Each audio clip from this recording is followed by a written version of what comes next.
시청자 여러분 안녕하십니까? 전지적 MZ 시점의 임소희, 조재입니다. 네, 오늘은 저희가 의대 정원 확대에 대해서 얘기를 해보려 합니다. 사실 이 주제와 관련해서 의료계와 정부 이렇게 양측의 입장이 굉장히 극명하게 갈리고 있는 상황인데요. 의료계 쪽에서는 아무래도 의료보험, 치료비 관련해서 이제 좀 반대를 하고 있는 입장이고요. 정부는 환자 수에 비해서는 의사의 비율이 너무 낮아서 좀 의대 정원 확대를 해야 된다, 이렇게 목소리를 높이고 있는 상황입니다.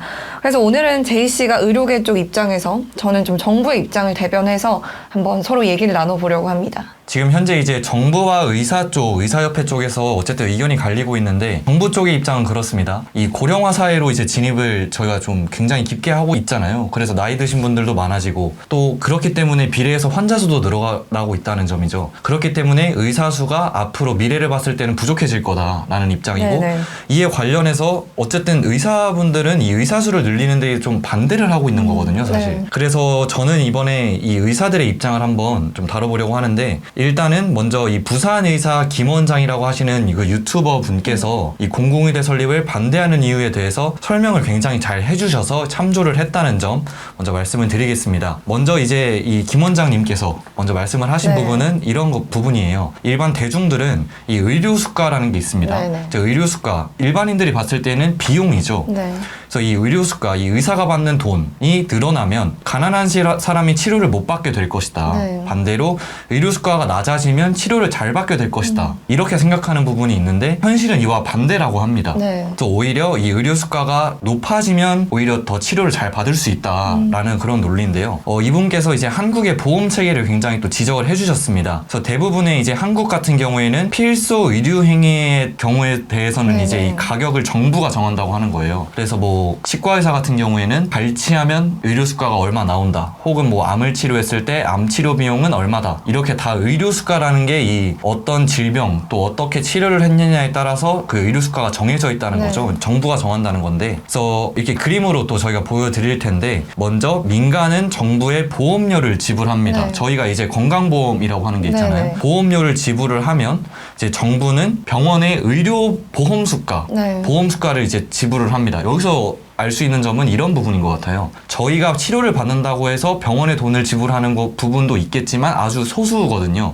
대부분의 비용은 다 정부가 병원에 지불을 한다 라는 점, 보험수가라고 하는 부분이 있고요. 또 그러면 병원은 저희 같은 민간에게 치료를 하겠죠. 그래서 의료행위를 하면 저희는 병원의 일정 부분, 아주 소액의 본인 부담금만 지불을 합니다. 이렇게 봤다시피 의료행위에 대한 지불 자체를 병원에는 크게 하지 않는다. 대부분 이제 건강보험을 통해서 이루어지고 있기 때문에, 그래서 저희 민간 같은 경우에는 대부분 정부에 납입하는 그 보험료를 통해서 이제 지불 구조가 이루어지고 있다라고 생각을 할 수 있고요. 이제 이 보험 얘기를 했었잖아요. 대부분의 의료행위가 보험을 통해서 이루어진다라고 말씀을 드렸는데, 그럼 보험이 안 되는 부분도 있습니다. 비보험 시술이라고 하는데, 비보험 시술 같은 경우에는 뭐 피부 미용 이라든지 뭐 성형수술, 이런 게 이제 비보험 시술에 해당을 한다고 합니다. 그럼 이제 김 원장님께서 지적을 하신 부분이 이런 부분이에요. 보험수가라는 건 정부가 정해져 있고, 정부가 이 병원에 지불을 하는 구조이기 때문에 보험이 이제 이 측정되어 있는 보험의 영역인 그런 의료행위에 대해서는 보험수가랑은 상관이 없게 되는 거죠, 사실. 그러니까 민간이 돈을 지불하는 구조가 아니기 때문에, 환자를 정부에서 보험수가를 이제 병원에 지불하기 때문에 민간이 굉장히 뭐 많은 치료를 받는다, 뭐 굉장히 비싼 항목의 그런 치료를 받는다고 해서 병원의 그런 이익과 직결되는 부분은 아니다고 말씀을 해주셨습니다. 그렇기 때문에 이 보험이 적용되지 않는 성형수술 혹은 뭐 피부 미용 같은 그런 시술 같은 경우에 의사 수가 늘어나면 따라서 가격이 떨어질 수는 있겠다.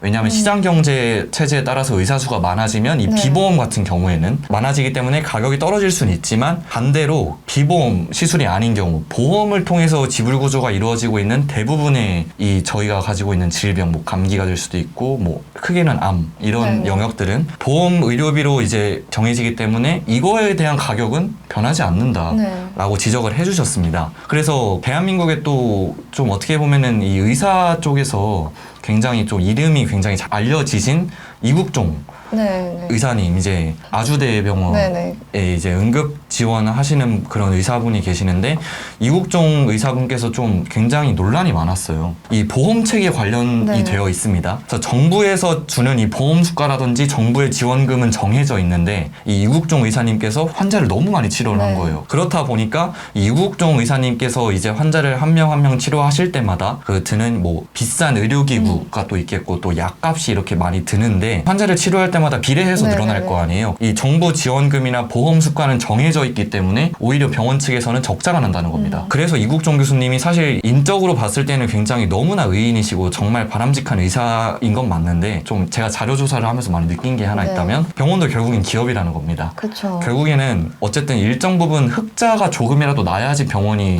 정상적으로 운영이 되는 거잖아요. 어쨌든 이국종 의사님께서는 지원금은 정해져 있고 의료 수가도 정해져 있는데 너무 많은 환자를 치료하다 보니까 적자가 나게 되는 상황이 발생했다. 그렇게 말씀을 드릴 수 있겠고 또 이제 이 김 원장님께서 또 말씀을 하신 부분이 굉장히 중요한 포인트는 이거라는 겁니다. 한국이 얼마나 많은 의료비를 감당할 수 있느냐 이 부분이에요. 결국에는 이 정부 이제 현재 그 보험공단이죠. 한국의 보험공단이 얼마나 많은 의료비를 가지고 이를 민간에 뿌릴 수 있냐. 결국에는 이 의료비를 얼마나 감당할 수 있냐가 가장 중요하다. 그래서 치료를 할 때마다 만약에 수익이 계속 발생한다면 전국 곳곳에 정말 많은 병원이 생길 거다. 그렇지만 보험공단은 병원의 치료비를 지불을 해야 된다는 거죠. 그럼 이 상황에서 결국엔 보험이 적자가 나게 되겠죠. 그럼 현재 대한민국이 가지고 있는 의료 체계, 이 의료 보험 체계에 의하면 유지를 절대 못하게 된다는 말이죠. 돈이 부족하다는 겁니다. 근데 결국에는 앞서서 말씀드렸다시피 비용 대비 적당한 수의 환자를 살릴수록 가성비 좋은 구간을 찾는다. 정부는 의사가 너무 많은 환자를 치료하지 않도록 일정 부분 억제를 해야 된다는 거. 좀 이게 어떻게 보면 말만 들었을 때 굉장히 슬픈 이야기이긴 한데 어쨌든 이 대한민국의 인구도 많고 그에 비해서 만약에 이제 보험공단에서 지불하는 이런 보험 수가라든지 이런 보험금이 적절하지 않기 때문에 이것도 어쨌든 정부가 보이지 않게 하고 있는 역할이다. 근데 아까 말씀해주신 내용이 너무 무서운데요.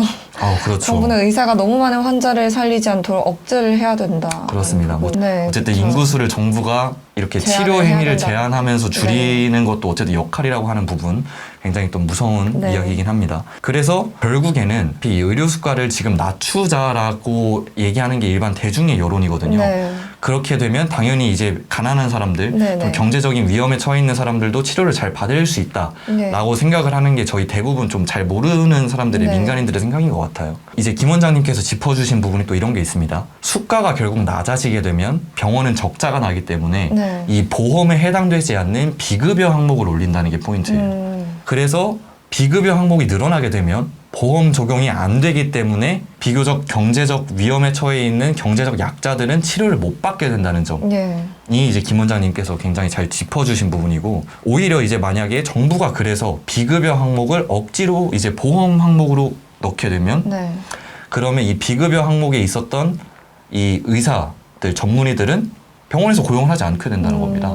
그럼 이 의사들은 결국 이 병원을 나가서 성형외과라든지 뭐 또 이 피부 미용 같은 비급여 진료 항목으로 또 개인 병원을 차리든지 뭐 이렇게 이동을 하게 된다는 점. 사실상 현재 의대 같은 경우만 해도 성형외과, 피부과 수요가 굉장히 많다고 합니다. 근데 이런 이제 말씀드렸던 이런 일련의 그런 프로세스 진행 과정이 대부분 이제 의료 후진국에서 발생하는 그런 경우라고 합니다. 그래서 어쨌든 결론은 좀 의료 수가의 문제가 좀 크다. 오히려 공공의대를 설립하는 것보다는 이제 의사의 수를 많이 이제 늘려서 양성을 하는 것보다는 현실적으로는 의료 수가를 이제 높이고 낮추고의 문제가 조금 더 시급한 문제를 같다라고 이제 김 원장님께서는 말씀을 하셨고요. 또 이제 어쨌든 공공의대 얘기를 해야 될 거 아니에요. 근데 공공의대를 설립한다고 해서 과연 수술이 가능한 의사가 양성 가능하냐에 대한 의문도 있어요. 그러니까 어쨌든 이 고난이도 수술을 담당해야 되는 그런 의사들을 양성하기 위해서는 그만한 또 교수 인력이라든지 또 인프라가 필요할 거 아니에요.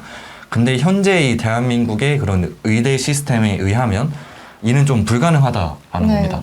이 전문의대 지금 정부가 언급한 전문의대, 공공의대 같은 경우에는 어쨌든 지방 곳곳에 설립을 한다면 분산된다는 거잖아요, 결국에. 그렇기 때문에 좀 이런 한계가 있다라고 말씀을 드리고 싶습니다. 지금 현재 이제 정부와 의사협회 쪽에서 어쨌든 의견이 갈리고 있는데, 정부 쪽의 입장은 그렇습니다. 네, 그럼 소희 씨는 이제 정부가 어쨌든 공공의대를 늘리고자 하고 있기 때문에 네네. 그런 입장을 좀 설명을 좀 네. 해주시겠습니까? 일단 저도 할 말이 굉장히 많습니다.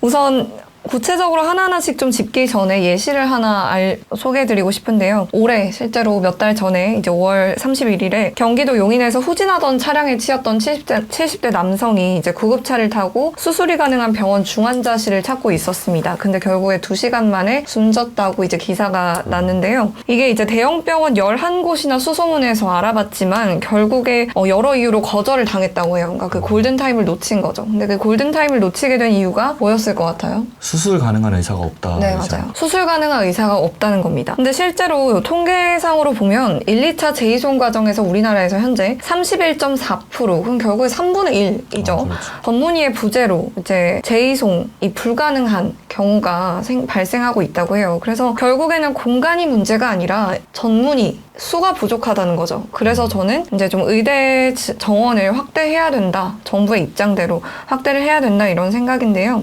사실상 이제 제이 씨 입장에서 아까 뭐 말씀을 잠깐 해주시긴 했지만 대부분의 의대생들이 이제 인턴이 끝나고 레지던트가 끝나고 났을 때 이제 성형외과나 피부과 쪽으로 쏠림 현상이 굉장히 심하다라고 알고 있습니다. 그러니까 결국에 외과나 이런 정말 환자들이 필요한, 물론 성형외과 피부과도 필요하지만 목숨과 직결된 분야로는 사람들이 크게 선호하지 않는다는 거죠. 의대생들이 의대생들이 기피하는 그런 과죠. 맞아요. 그러면 여기서 문제점은 정부 차원에서 어느 정도 좀 레짓을 정해야 되지 않나라는 생각이 들어요. 어느 정도 좀 쏠림 현상을 방지하기 위한 대책이 필요하다. 그렇죠. 뭐 의료인들은 결국 사람을 살리는 게 우선 아니겠습니까? 그러니까 어느 정도 정부에서 이런 건 좀 제한을 걸어야 된다는 생각을 해요. 그리고 실제로 이제 신영석 고려대 보건대학원 연구 교수님께서 하셨던 말씀인데 현재 고령화가 심화되고 있죠. 2025년 5,516명을 시작으로 이제 점점 의사 수가 부족해질 것이라고 전망을 좀 하셨어요. 그래서 현재 의료 이용 수준으로 평가한 의사 인력의 업무량 수준을 유지하기 위해서는 우리나라의 인구 최고치가 예상되는 2050년 기준에서 약 22,000명 이상의 의사가 추가로 필요하다라고 하셨습니다. 22,000명 이상의 의사를 필요하기 위해서는 현재 정원의 5% 증원을 해야 된다고 해요. 그래서 아까 말씀드렸던 사례처럼 이런 것들을 좀 사전에 방지하고 앞으로도 이런 안타까운 사건이 발생하지 않기 위해서는 5%라도 좀 의대 정원을 확대하는 게 필요하다라고 생각을 합니다. 그리고 국가결정권에서 가장 중요한 것은 국민 여론을 반영하는 겁니다. 실제로 전국보건의료산업노동조합이 올해 3월에 이제 실시한 설문조사에 의하면 국민 66.7%가 의대 정원 확대에 찬성한다라는 여론조사 결과가 나왔습니다. 그래서 의사 수를 늘려야 한다라고 주장을 했는데요. 정부는 어쨌든 국민의 여론을 반영할 수밖에 없고 의사들도 정말 사람을 살리는 게 우선이라면 이러한 좀 국민의 정서를 반영하는 것이 맞다라는 입장에서 의대 정원 확대를 해야 된다라고 다시 한번 좀 주장을 하는 입장입니다. 네, 이처럼 뭐 의료계와 정부 각각의 입장이 좀 상황에서 뭐가 맞다라고 저희가 얘기할 수는 없는 문제죠. 그리고 사실 뭐 저희가 여기서 뭔가를 결정할 수도 없어요. 또 정부의 이해관계가 있을 거고 의료계 입장도 있을 거기 때문에 뭐 이게 맞다 틀리다를 논할 수는 없지만 한 가지 확실한 거는 뭔가 의대 정원을 늘리든 뭐 이대로 유지를 하든 어느 정도 좀 부족한 구멍이 보이는 부분에서는 정부와 의료계가 서로 힘을 모아서 좀 대책을 마련할 필요는 있다. 이렇게 좀 생각을 합니다. 뭐 여러 의견이 있을 수 있겠지만 여러분께서 또 댓글 많이 남겨주시면 감사하겠고요. 언제든 제보하실 건이 있으면 저희 메일과 전화를 통해서 문의해 주시면 감사하겠습니다. 그럼 지금까지 전지적 MZ 시점의 임소희 조재희입니다.